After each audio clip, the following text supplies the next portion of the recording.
Good morning, good afternoon, and good evening to everyone. First to Dr. Rafi Renardi as my bachelor thesis supervisor and the bachelor thesis examiners who are going to be watching this video. Allow me to introduce myself. My name is Rafi Renardi Sugiono from the accounting department, and I would like to present the result of my bachelor thesis entitled Analyzing the Application of Tax Planning to Minimize Income Tax Burden, a case study on PT Kardik Express Nusantara, or shortened as PTChen from here on out. See.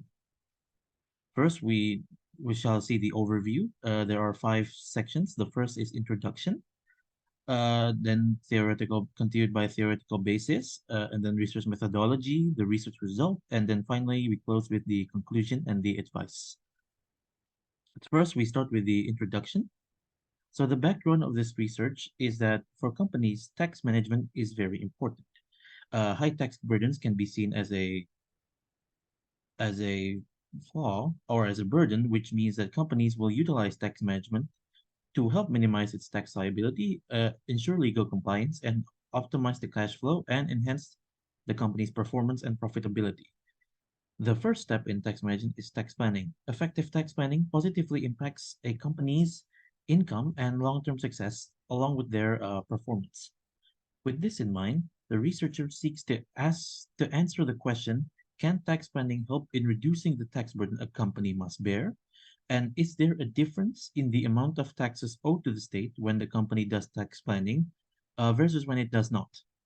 The goal, ultimately, for this research is to prove that tax planning can help reduce the amount of tax owed to the company and to prove that there is a difference in the amount of taxes a company owes to the state or a company must pay when the company uses tax planning versus when they don't. Okay. Uh, the researcher hopes that this research can contribute in two aspects, which is theoretical and practical. And the theoretical aspect, the researcher hopes that it can provide information to writers and readers who want to broaden their understanding and knowledge of tax planning applications in businesses. And for future researchers, it is hoped that this research can serve as a reference for further research on the issue of tax planning and its application in lowering company tax burden or company tax burden. For practical aspects, the researcher hopes that this research can help the company in offering feedback and insights regarding the use and benefits of tax planning in decreasing the income tax burden. Next, we will move on to the theoretical basis. There are three major points. The first is the theory is tax. Taxes are a public's obligatory contribution to the state treasury as mandated by the law, as stated by Sumitro and Martiasmo 2019. Martiasmo continued by stating that tax is grouped into several categories by its type, which is direct and indirect tax, by its nature, which consists of subjective and objective tax, and by its collection agency, which is divided into central tax and local tax. Next is income tax. Income tax is a tax levied on tax subjects based on the money they make or receive in a given tax year. These tax subjects will include individual taxpayers, entities, and business establishments. The tax object is income, which is basically any additional economic capacity the taxpayer receives. An example of this in companies being operating profit. And for companies and permanent establishments, the income tax rate is, according to Article 17, 22% as of this year. Now, finally, we move to tax planning. Tax planning is the ability of companies to plan and structure their tax affairs involving a range of mechanisms to reduce tax legally. Uh, Basically, tax planning is a first step in tax management, which allows business to restructure their tax affairs to reduce tax obligations while remaining compliant with the law. The goal of tax planning is to reduce tax burdens paid to the government. Okay. Now, there are several literatures that has been done on this particular subject. Um, there are one, two, three, six authors. First is Giulianti in 2019, whose research found that the company, which was PTPN4, was not able to make use or implement tax planning, which resulted in an increase in its tax payable. Tri Wahyu Eka in 2019 again stated that with tax planning application, PTPN 4 was able to reduce their income tax liability. Sabayang in 2013 found that tax planning application in PTPN 3 was not as effective because of several policies the company enacted, which led to some accounts to be unable to be classified as expenses. Rimbano et al. In 2019 found that CVs in Bengkulu and Lubuk Linggau City were more reliant on tax authorities to prepare their corporate income tax reports, which meant that they were not able to strategize their own tax planning. Dyings in 2018 stated that the income tax Article 23 calculation with the gross up method resulted in savings for the company. And Rashidin and Sulaiman in 2023 found that Pete Golden Rooster had not been able to maximize their tax planning, specifically the ones concerning income tax, which resulted in increased tax burdens. Now, next we will move on to the research method. So the research methodology first is as follows. The type of research that the researcher will use is descriptive research.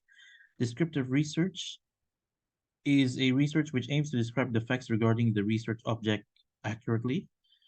The variables in these research there are two variables, which is Pete Chen's income tax burden, which is described as tax levied on income, whether received or earned by persons or companies residing in the country or outside of it, or overseas, and tax planning, which is an effort to reduce tax burden while still complying with the tax regulations. The dependent variable here is the competent's income tax burden, and the independent variable is the company's tax planning application. The data used in this research is primary data gathered from observations and interviews, and secondary data, which is gathered from the company's financial statements, mainly the profit loss statement. The data collection methods used here is four, which includes observations, documentations, interviews, and literature reviews. And the data, after being gathered, will be analyzed using the descriptive method and the comparative method. The data itself would be gathered by assessing the outcomes of observations and interviews. It will also be gathered through the required data, which is the fiscal profit loss statement for Petechen in 2023. The research data is first collected and then examined, and then finally, the researcher will make conclusions based on the data that has been examined. Next, we will move on to the research result itself. So the research result first is the company's fiscal profit or loss statement before the tax planning, as the information as follows in the table. The revenue for the company amounted to 19 billion in the year, and the direct costs to 12 billion. Their profit was 6 billion. Their operating expense amounted to 3 billion, which resulted in their gross profit being amounting to 3,282 million. The other income charges amounted to 291 million, which meant that their income before the tax liability is 2,991,244,000. Now, the income tax expense for the year was calculated to be 517 million, which meant that the fiscal income for Petechen for the year is 2,412,629,000. Now, to calculate the income tax burden before tax planning, we can see as follows. First, we calculate the taxable income with facility, which the formula is 4.8 billion divided by the company's revenues, times the company's income before tax, which results in the amount of 722 million. The taxable income without facility the result is gathered by reducing the company's income before tax with the taxable income with facility, which results in 2,268 million. And then the corporate income tax payable with facility.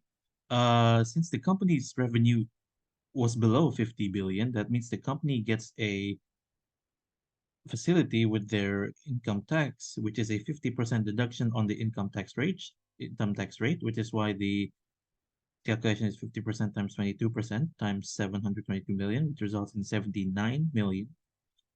Their corporate income tax payable without facility is, 22% times the taxable income without facility, which results in 498 million.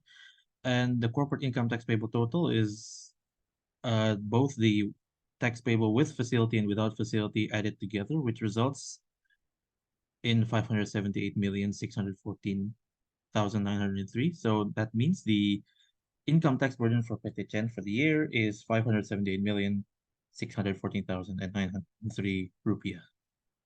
Now, there are five tax planning applications the company can use to reduce their income tax burdens further. First is by imposing income tax Article 21 on commissions fee, um, by subjecting the fee amounting to 43 million to Article 21 tax cuts via the gross up method. The company can now consider this as a deductible. Now, the way it is calculated is that it's 50% times the subject gross income times the Article 17 rate. Then second is the allowance for PPH Article 21 salary. The employees of the company beforehand receive their salary on a net amount basis since the company pays the employee income tax. Under Article 4, this is considered non-taxable or non-deductible. Now, the company can alternatively provide tax benefits through the gross up method so that the salary allowance amounting to 211 million will be added to the salary account, making it deductible. In calculating the gross up method, the company will provide tax benefit first before tax deductions are made. So this is why the tax benefits will be added to the salary account. The third is pension fund. The company only records pension fund as an accrual, but by including its employees in a pension fund as authorized as by the Financial Service Authority or the OJK, the company can consider the employee benefits as a deductible. So the amount of 217 million can be considered deductible. The fourth is representation costs. By providing a nominative list of the representation costs, the company can consider the amount of 62 million, it's 167,785 as a deductible. And finally, allowance for doubtful accounts. Now, since doubtful accounts are expenses that did not happen, they will be subject to positive fiscal correction. However, under Article 6, Paragraph 1, uncollectible receivables can be considered a deductible if the receivable has been reported in the commercial profit or loss statement and that the collection case has been submitted to the district court or the government body regarding the receivables, regarding the collection of the receivables. So if the company can submit a collection case to the district court, they can consider uh, the doubtful account as a deductible.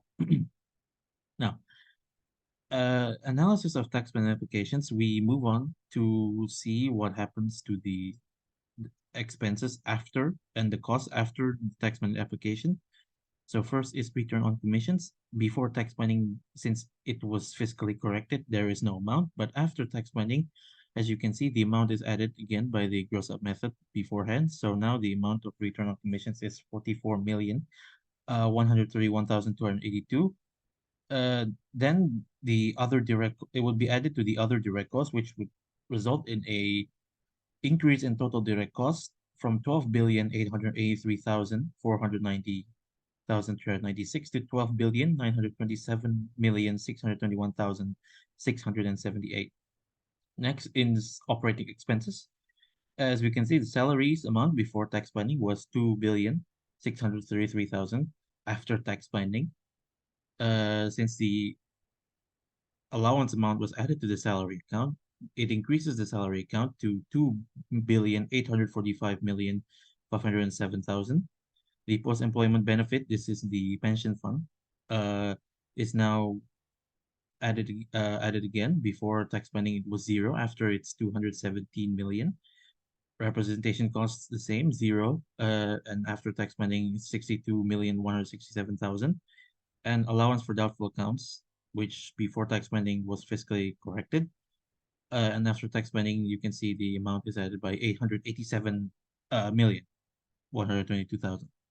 Now, if we add that to the other operating expense, we get a total operating expense for before tax planning. The total operating expense is 3,710,357,447, and after tax planning, the total operating expense would increase to 5,000,000 88,575,808. rupiahs, all of it in rupiahs. Yeah. So now we can apply that back to the fiscal profit loss statement. As you can see, there is the amount before tax spending and after tax spending. The changes that happen are in direct costs and the indirect costs, which you can see is increased by 44 million, and an operating expense, which has also increased thanks to the taxman application, which results in a different amount of gross profit. Before tax spending, the gross profit was 3,282 million, and after tax spending, the gross profit amount is 1,860 million, which results in an income before tax amount, a different income before tax amount. Before tax spending, it's 2,991 million. After tax spending, it's 1,568 million. Now, to calculate the income tax after tax spending, we again do the same as before. With facility, the amount is now changed to 378 million. Without facility, the amount has again changed to 1,190 million. The corporate income tax payable with facility would then be calculated to amount to 41,675,000. The corporate income tax payable without facility is calculated to be 261 million, and the total income tax payable for the company is 303,480,994. So after tax padding, the income tax burden for Petichen amounts to 303,480,994 rupees. Now, we can see the corporate income tax payable before and after tax planning. Before tax planning, the amount is 578 million rupiahs. After tax planning, the amount has decreased to 303 million rupees. So by applying these tax planning measures, the company can create tax savings up to 275,133,000 rupees. So now we move to the final part, the conclusion and advice.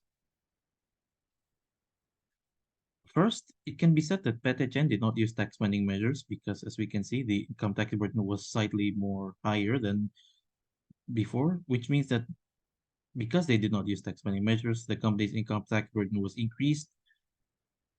And by implementing tax planning, the company can greatly reduce its income tax burden.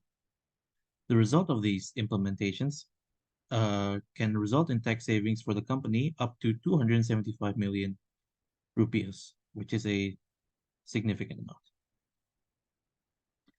Now, for the advice, first, the company can make several changes to its policies to avoid fiscal correction on certain accounts. These policies are first, to subject a return commissions fee to Article 21 tax cuts. Second, to provide tax benefits for PPH Article 21 regarding employee salaries through the gross up method. Third is delegating pension fund management to OJK approved pension funds. Fourth is providing a nominative list for representation costs.